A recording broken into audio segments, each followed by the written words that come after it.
Hi hello MR poultry എന്ന YouTube ചാനലിലേക്ക് എല്ലാവർക്കും സ്വാഗതം. ഇതൊരു പുതിയ യൂട്യൂബ് ചാനലാണ്. ഞാൻ ആദ്യമായിട്ട് ചെയ്യുന്നൊരു വീഡിയോ കൂടിയാണ്. ഈ വീഡിയോയിൽ എൻ്റെ കുറച്ച് നാടൻ കോഴികളെയും അതുപോലെ തന്നെ കുറച്ച് VV380 കോഴികളെയൊക്കെയാണ് ഞാൻ കാണിക്കുന്നത്. നാടൻ കോഴികൾ ഒരു 25 എണ്ണം പോലെയൊക്കെ ഉള്ളൂ. അതിൻ്റെ കൂടെ കുറച്ച് VV380 കോഴികളെയും കൂടെ വളർത്തുന്നുണ്ട്.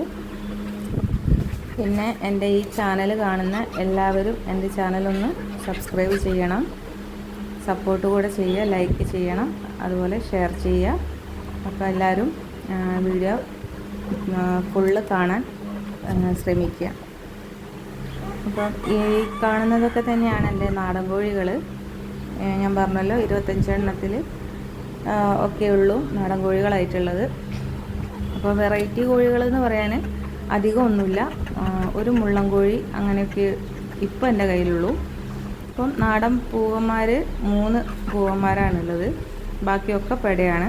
എല്ലാവരും മുട്ടയിടുന്നുണ്ട്. അപ്പോൾ ഇപ്പം മുട്ടയിടുന്ന കോഴികളിൽ ഒരു 4 എണ്ണം പോലെ പൊരുന്നിനായിട്ടുണ്ട്. ഇപ്പോൾ 2 കോഴികൾ ഞാൻ അട വെച്ചിട്ടുണ്ട്. അപ്പം അത് ഞാൻ ഇതിൽ കാണിക്കുന്നുണ്ട്, അട വെച്ച കോഴികൾ.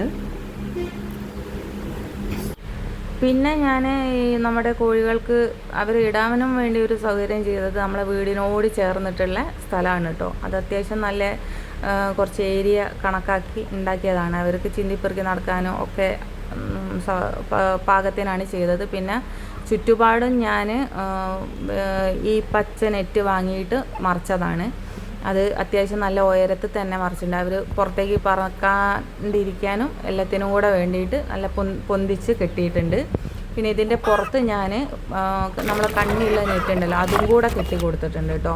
അത് ഇവിടെ നായ്കളെ ശല്യം കൂടുതലാണ്. നായും കുറുക്കനെന്ന് പറഞ്ഞാൽ നല്ലോണം ഈ ഭാഗത്തൂടെ നല്ലോണം ഉണ്ട്. അതുകൊണ്ട് പിന്നെ അവർ കടക്കാണ്ടിരിക്കാനും പച്ചനെറ്റ് മാത്രമാണ് അവർക്ക് കയറി ഇതിൻ്റെ ഉള്ളിൽ കയറാൻ പറ്റുന്നതേ ഉള്ളൂ. അതുകൊണ്ട് അതുകൂടി ഇല്ലാണ്ട് ഇരിക്കാൻ വേണ്ടിയിട്ട് പുറത്തൂടെ ഞാൻ നമ്മുടെ കണ്ണിയുള്ള നെറ്റൂടെ കെട്ടി കൊടുത്തിട്ടുണ്ട്. അപ്പോൾ അങ്ങനെയൊക്കെ വെച്ചിട്ടാണ് ഞാൻ ഇതിൻ്റെ ഉള്ളിലാണ് കോഴികളെ ഇട്ടത്. പിന്നെ അവരെ കൂടും ഇതിൻ്റെ ഉള്ളിൽ തന്നെയാണ്. രാവിലെ തുറന്ന് വിട്ട് കഴിഞ്ഞാൽ പിന്നെ ഈ ഭക്ഷണവും കാര്യങ്ങളൊക്കെ കഴിച്ച് പിന്നെ അവർക്ക് ചിന്തിപ്പെറുക്കി നടന്നിക്കാനുള്ള സ്ഥലവും കാര്യമൊക്കെ ഇതിൻ്റെ ഉള്ളിൽ തന്നെ ഉണ്ട്. അത് കഴിഞ്ഞിട്ട് വൈകുന്നേരം സമയമാകുമ്പോൾ അവർ തന്നെ കൂട്ട് കയറിക്കോളും. നമുക്ക് വന്നിട്ട് കൂടടച്ചാൽ മാത്രം മതി. പിന്നെ ഇതിപ്പം ഞാൻ ഇവിടെ തന്നെ വിരിച്ചിറക്കിയ കുറച്ച് കോഴിമക്കളാണ്. 11 എണ്ണം ഉണ്ട്. 14 മുട്ട വെച്ചിട്ട് ഇപ്പോൾ 11 എണ്ണേ എനിക്ക് കിട്ടിയുള്ളൂ. 14 വിരിഞ്ഞിട്ടുണ്ടായിരുന്നു. പക്ഷേ അതിൽ 3 എണ്ണം എന്തോ ഒരു തൂക്കൽ പോലെ വന്നിട്ട് ചത്തുപോയി. പിന്നെ അത് മരുന്നൊക്കെ എല്ലാ മരുന്നും കൊടുത്തിട്ടുണ്ടായിരുന്നു, പക്ഷേ എന്തോ പ്രശ്നം വന്നു. പിന്നെ ഇവർക്ക് കൊടുത്ത തീറ്റ ഗ്രോവറാണ്. അത് നമ്മളെ ഈ VV380 ചെറിയ കോഴികൾക്ക് കൊടുക്കുന്ന തീറ്റയാണ്. ഇവർക്ക് ആദ്യം തുടക്കത്തിൽ ഞാൻ സ്റ്റാർട്ടറായിരുന്നു കൊടുത്തത്. ഇപ്പം ഈ തീറ്റ കൊടുക്കാറുണ്ട്. പിന്നെ ഈ കാണുന്ന മരുന്ന് ഞാൻ നമ്മുടെ വെറ്റിനറി ഹോസ്പിറ്റലിൽ നിന്ന് വാങ്ങിയ മരുന്നുകളാണ്. കാൽസ്യവും അതുപോലെ തന്നെ വൈറ്റമിനും പിന്നെ വിര മരുന്നുമാണിത്. അപ്പോൾ ഈ മരുന്നുകളൊക്കെ ഞാൻ കോഴികൾക്ക് വെള്ളത്തിലൊഴിച്ച് കൊടുക്കാറുണ്ട്. പിന്നെ കോഴിമക്കൾക്ക് ഞാനത് തീറ്റയിലും ചേർത്ത് കൊടുക്കലുണ്ട് കേട്ടോ. പിന്നെ ഈ കാണുന്ന തീറ്റ കൊടുക്കുന്നത് എന്താണെന്ന് വെച്ചാൽ ഞാൻ നമ്മുടെ ഈ തേങ്ങാപ്പിണ്ണാക്ക് കഞ്ഞിവെള്ളത്തിൽ നന്നായിട്ട് പൊതിർത്തിയിട്ട് അതിലേക്ക് നമ്മുടെ വേസ്റ്റ് വരുന്ന ചോറും കാര്യങ്ങളൊക്കെ ഉണ്ടാകുമല്ലോ, അതെല്ലാം കൂടെ കൂട്ടി കുഴച്ച് കൊടുക്കുന്നതാണ്. അത് കുറേ ഞാൻ തേങ്ങാപ്പിണ്ണാക്ക് മാത്രമായിട്ട് പിന്നെ പുതിർത്തി കൊടുക്കുന്ന സമയത്ത് ഇവരത് ചിന്തി കളഞ്ഞ് വെറുതെയാക്കി കളയുന്നുണ്ടായിരുന്നു. പിന്നെ ഇപ്പം ഇങ്ങനെ കൊടുക്കുമ്പോൾ അത്ര പ്രശ്നമല്ല, അവർക്ക് തിന്നാൻ പാകത്തിനാണത്. അത് ചോറും എല്ലാം കൂടെ ഉള്ളപ്പം ഇതുപോലെ കയറി നിന്നും ഒക്കെ അങ്ങ് ചിന്തി കളയും. അപ്പോൾ ഇപ്പം അത് അങ്ങനത്തെ പ്രശ്നം വരുന്നില്ല. ഇപ്പം അവരങ്ങ് കഴിക്കാനുള്ള എല്ലാ കോഴികളും വന്നിട്ട് അങ്ങ് കഴിക്കുന്നുണ്ട്.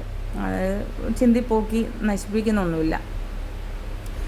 പിന്നെ നമ്മളെ ഈ VV380 കോഴികൾക്കുള്ള ഫുഡ് പിന്നെ ഞാൻ അവർക്ക് ചാക്ക് കണക്കിനുള്ള ഫുഡ് ഞാൻ ഓരോ തവണകളായിട്ട് എടുക്കലാണ്.